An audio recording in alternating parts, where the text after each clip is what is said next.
অহংকারী সুন্দরী মহিলার গল্প। এই কলকাতার বুকেই ছিল একটা সুন্দর ছোট্ট পরিবার। পরিবারের মাত্র দুজন, স্বামী ও স্ত্রী। এই নিয়েই তাদের ছোট্ট সংসার। ছেলেটা যেমন ছিল সুপুরুষ, মেয়েটিও ছিল তেমনই অতীব সুন্দরী ও ফর্সা। ছেলেটি কাজ করত একটা সরকারি সংস্থায় এক উচ্চ পদে। এইভাবে সুন্দরভাবে চলছিল তাদের সুখের সংসার।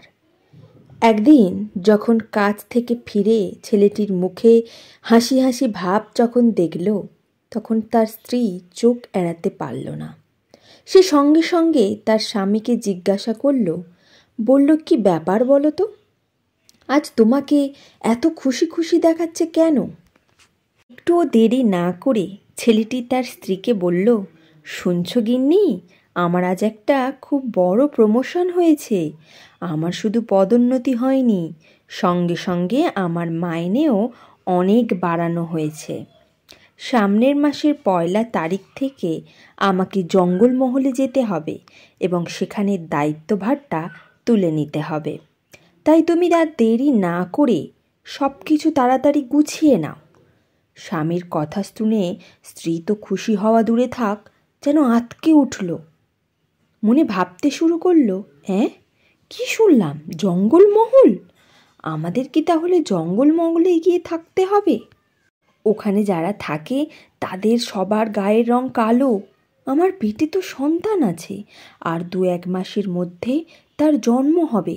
তখন আমি কি করব? তাদের ছেলে নিশ্চয়ই দেখতে আমাদের মতনই খুব সুন্দর হবে। আমি কি করে তাদের হাতে আমার ছেলেকে তুলে দেব?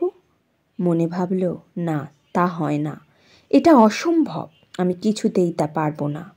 সে সিদ্ধান্ত নিল, এর চেয়ে বরং আমি ছেলেকে পৃথিবীর মুখই দেখতে দেব না। এই ভেবে যখনই তার প্রসব বেদনা শুরু হতো, তখন সে ইঞ্জেকশন দিয়ে এই প্রসব বেদনাকে দমিয়ে দিত, যার ফলে উপযুক্ত সময়ে বাচ্চাটি পৃথিবীর আলো দেখতে পাওয়ার সুযোগ না পেয়ে মায়ের গর্ভের মধ্যেই মারা গেল। আর তার মায়ের কি হলো?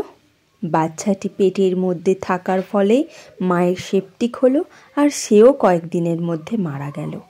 প্রিয় ভাই বোন, একবার ভেবে দেখুন, এই শোচনীয় পরিস্থিতির জন্য দায়ী কে?